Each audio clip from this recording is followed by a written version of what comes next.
컨텐츠 이제 시작할게요. 오늘 할 얘기는 좀 가슴 아픈 이야기예요. 가슴 아픈 역사 이야기인데 여러분들이 알고 계셨으면 좋겠어서 이 컨텐츠를 짧게 가져왔습니다. 여러분들 이 얘기를 하기 전에 여러분들이 피난민과 피란민의 차이를 알고 계세요? 별거 아닌데 피란민은 난리를 피해 가는 거고 피난은 재난을 피해서 가는 거예요. 그래서 지금 오늘 이야기할 거는 피란민에 대한 이야기예요. 때는 1950년 7월 26일입니다. 6.25 이후에 당시 충북 영동군 지역 사람들은 북한군을 피해서 피란을 떠나게 돼요.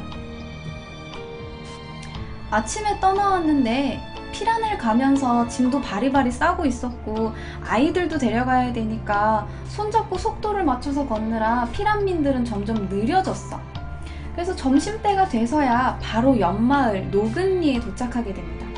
400~500명 정도의 사람들이 노근리에 도착했을 때 갑자기 앞에 미군들이 한 4~5명이 딱 하고 나타나요. 그리고 피란민들을 경부선 철로로 인솔을 해줍니다. 당시에 미군들이라고 하면 우리나라를 도와주던 사람들이잖아요. 그죠? 북한군을 잡아주고 우리나라 사람들을 도와주던 김미 쪽구리 타던 그 미군들이잖아요. 그래서 당시 그 피란민들은 천만다행이다, 우리가 살았다, 이 미군들이 우리를 구해주겠다 라는 생각으로 그들을 따라가게 됩니다. 미군들은 철로 위에 피란민들을 쭉 세워놓고 소지품 검사를 해요. 소지품 검사를 하는데 7월에 그 뜨거운 날 선로에다가 딱 앉혀놓고 피란민들 짐수색이 다 끝났는데 미군들이 피란민을 보내주지를 않아요. 왜 안 보내주지? 그러면서 기다렸지. 보내줄 때까지. 밥도 해먹고 지친 애들도 거기서 재우고 마냥 기다리고 있었어요. 설마 죽이기 하겠어, 미군인데? 라고 생각했죠. 왜 멈춰 세웠는지, 왜 소지품 검사를 했는지도 몰랐어. 그냥 하라니까 했지. 그렇게 2시간이 지납니다. 미군 통신병이 어디론가 전화를 걸더니 갑자기 도망가기 시작했어. 피란민들이 뭐지? 하고 있는데 저 멀리서 비행기가 와요. 비행기다! 하고 있는데 전투기가 그 근처로 오더니 피란민들 위로 포탄을 떨어뜨리기 시작합니다. 갑자기 피란민들을 향해서 포탄을 떨어뜨리기 시작하고 한 발이 아니고 여러 발의 포탄이 정확하게 피란민들 위로 떨어졌어요. 철로 위에서 줄지어 앉아있던 피란민들은 떨어지는 포탄을 피할 새도 없이 그냥 속수무책으로 맞고 있었죠. 근처에 숨을 데도 없잖아. 철로 위니까요. 어안이 벙벙해서 뭐야 하고 있는데 갑자기 미군들이 다시 나타나서 총을 쏘기 시작해요. 순식간에 피가 튀고 사람들이 죽어나 자빠지기 시작했어. 아비규환이 펼쳐진 거죠. 그 폭격 속에서 그나마 살아남은 사람들은 생각할 겨를도 없이 무조건 달리기 시작합니다. 살기 위해서. 피란 가던 짐을 그대로 싸들고 재우던 아이들을 안고 아이의 손을 잡고 숨을 곳을 찾던 피란민들은 근처에 배수로를 발견했어요. 배수로를 발견하고 무작정 그 밑으로 기어들어가기 시작합니다. 크기가 이 정도 돼요. 옆에 이 손이 할머니 손이거든요. 키가 정말 작으신 분이었는데 그분의 손이 이 정도 되는 거면 대충 크기가 어느 정도인지 알겠죠? 사람이 허리를 굽혀도 힘들게 들어갈 정도예요. 이 배수로로 사람들이 꾸역꾸역 들어가기 시작했어. 살기 위해서. 무작정 기어 들어가는데 포탄 소리가 멈추더니 갑자기 배수로로 총알이 쏟아지기 시작합니다. 어떤 총이었냐면 비행기 격추에 사용되던 기관총이에요. 일명 캐리바 50. 아직도 그 배수로에는 총탄 흔적이 그대로 남아있어요. 사람들은 배수로에서 총알이 쏟아지니까 또다시 배수로에서 정신없이 도망쳤어요. 그리고 여기 보이는 쌍골다리로 숨어들기 시작합니다. 이렇게 생겼습니다. 이미 총격을 피해서 내려왔던 사람들도 있었고 미군의 지시로 이미 끌려왔던 사람들도 있었어요. 이 쌍골 다리를 보면 꽤 넓어요. 이 안이 되게 작아 보이는데 꽤 넓어요. 23m 정도 돼요. 안에 공간이. 23m 정도 되는 굴이 200~300명의 사람들로 꽉 들어찹니다. 사람들은 도대체 왜 전투기가 왔고 왜 포탄이 우리 위로 떨어졌고 도대체 왜 미군이 우리한테 총을 쐈는지 생각할 겨를도 없이 또다시 쌍골다리로 쏟아지는 총알을 피하기 시작합니다. 이 총알에 맞지 않기만을 기도하고 있었죠. 무슨 일인지도 모르고. 숨어있던 사람들을 전부 다 죽일 듯이 밖에서는 쌍굴을 향해서 계속해서 총을 쏴댑니다. 얼마나? 3일 동안. 조금이라도 소리가 나면 밖에선 총을 쐈어요. 계속 쏠 수 없으니까. 총을 막 쏘고 조용해지면 총도 멈춰요. 그리고 갑자기 바스락거리면 총을 막 쏴요. 또 조용해집니다. 또 총을 쏴요. 소리가 나면. 계속 그런 식으로 3일 동안 이 쌍굴다리의 사람들은 숨어 있었어요. 이유도 모른 채. 조금이라도 소리가 나면 총알이 오는 거죠. 죽는 사람들이 하나 둘 늘어나기 시작해요. 3일 동안 그곳에 숨어있던 사람들의 연령대는 다양했어요. 젖먹이 아기부터 아무것도 모르고 사람들을 따라서 도망친 10살짜리 아이도 있었고 아이가 다칠까봐 아이를 안고 뛴 엄마도 있었고 초등학생도 있었고 중학생도 있었고 노인도 있었겠죠. 그 와중에 그나마 학교에서 조금이라도 영어를 배운 사람들을 앞에 시켜가지고 미군들을 향해서 외칩니다. 우리는 민간인이에요. 쏘지 마세요. 소리가 나니까 또 총을 쏴요. 한 교사는 굴다리 입구에 앉아서 하나님을 향해서 기도하기 시작합니다. 살려달라고. 하지만 기적은 일어나지 않고 그대로 그 교사는 총에 맞아 죽어요. 그걸 본 사람들은 점점점 겁에 더 질리겠죠. 쌍굴다리 속으로 점점점 그 중간으로 모이기 시작해요. 이미 사람들은 많이 죽어 있었으니까. 시체들을 밀치고 가운데로 모입니다. 그리고 조금이라도 일어나는 기색이 보이면 총을 쏘니까 옆에 엎드려서 시체들을 끌고서 내 머리 위에 이불처럼 덮어요.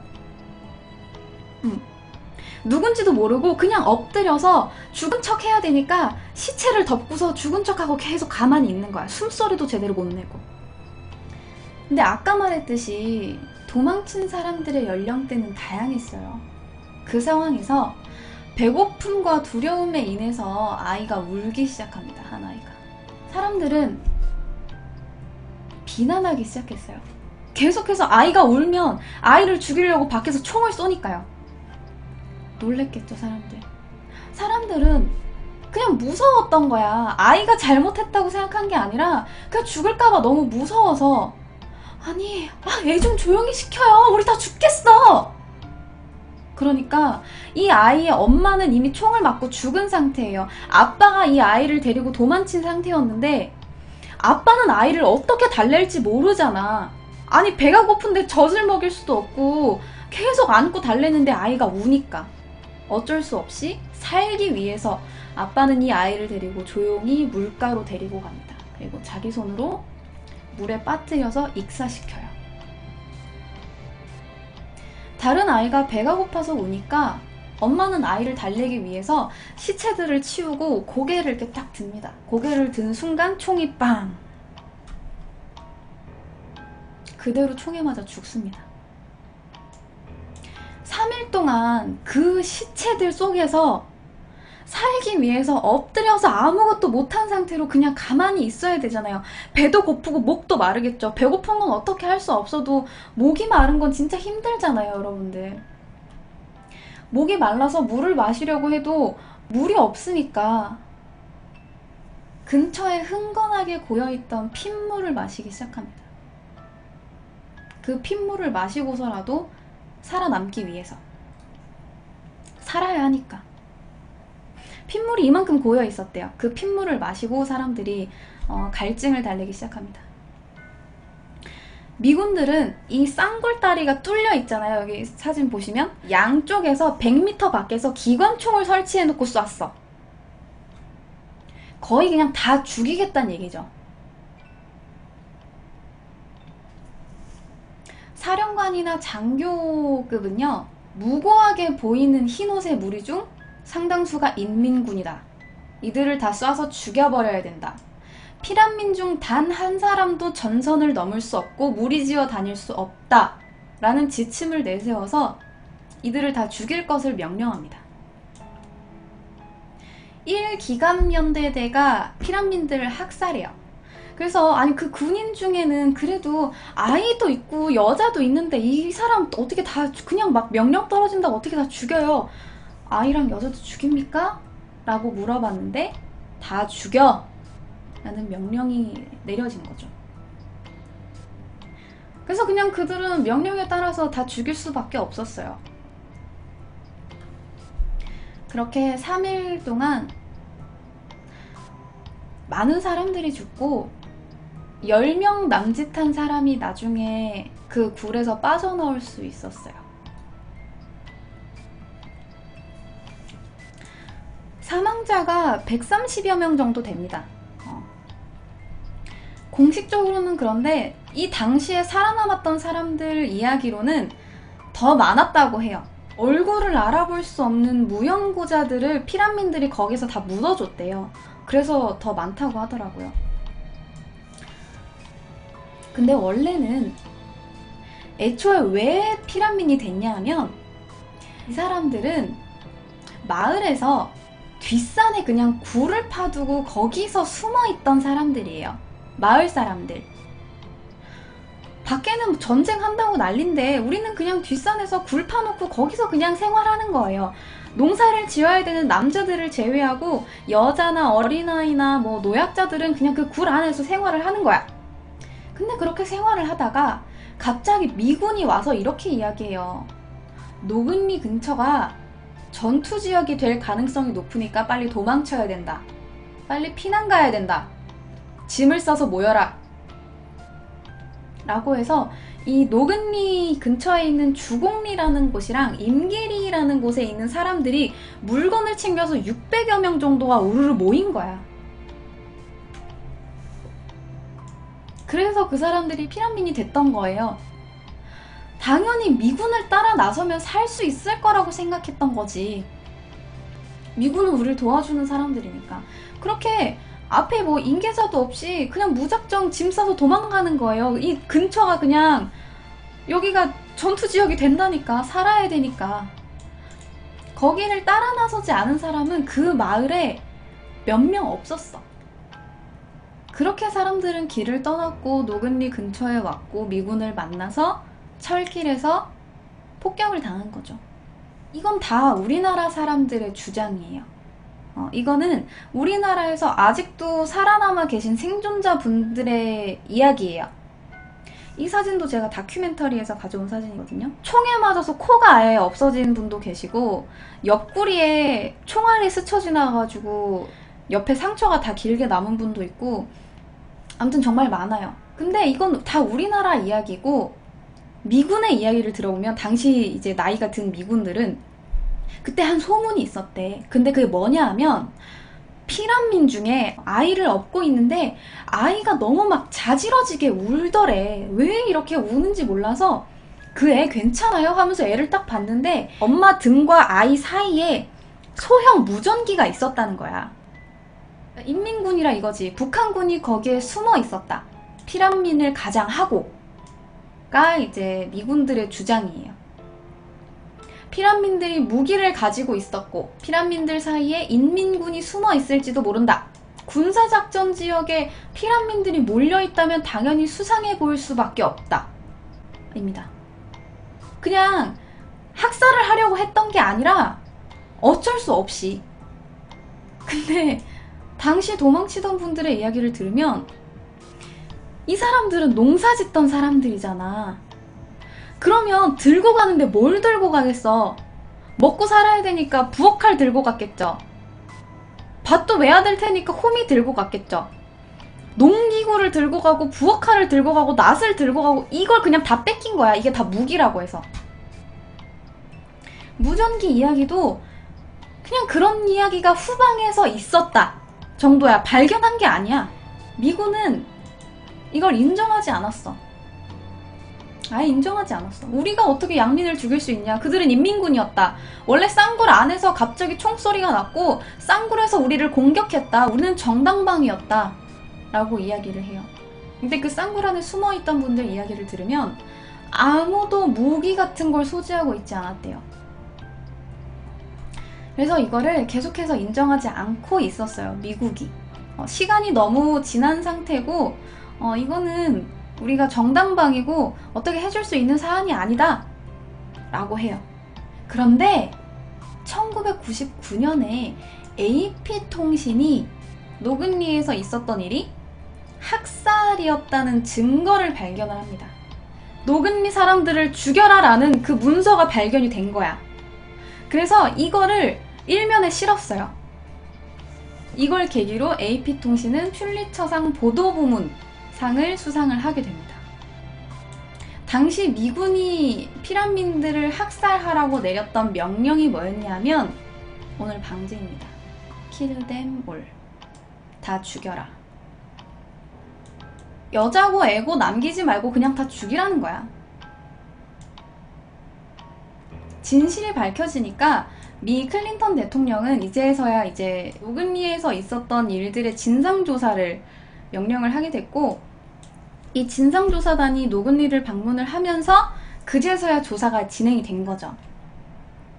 결국 이건 노근리에서 있었던 학살이라는 게 밝혀졌습니다. 미국 정부는 우리가 이거 배상하겠다. 그래 뭐 학살이었네. 우리가 배상할게 라고 얘기를 했는데 그 노근리 학살 유족회는 논의 끝에 그 미국의 배상을 거부하기로 해요. 왜냐하면 미국이 배상해주겠다는 게 뭐였냐면 추모 비석 세워주고 장학재단 설립해주는 거였어. 이거 2개 해줄게. 미안하다. 사과와 배상의 진정성이 없다고 봤던 유족들과 생존자들은 미국으로부터 아무것도 받지 않기로 합니다. 그리고 1994년 4월에 노근리 양민학살 대책위원회 위원장 정은용이라는 분이 유족의 비극을 담은 실록 소설인 그대 우리의 아픔을 아는가 라는 책을 냈어요. 그때서 이제 사람들은 이 일이 있었다는 걸 어느 정도 알게 됐고 나중에 영화가 한 편이 나왔어요. 그 영화는 작은 연못이라는 영화입니다. 여러분들 처음 보셨죠? 이게 2010년에 나온 영화예요. 제작 기간이 8년 정도 됩니다. 배급사가 어디도 이걸 내주겠다라는 배급사가 없었어. 그래서 한참을 영화가 무산될 위기를 겪다가 나중에서야 이제 이 영화가 나오게 됐어요. 이강우 감독의 작품입니다. 자, 아무튼 오늘 이야기는 여기까지입니다.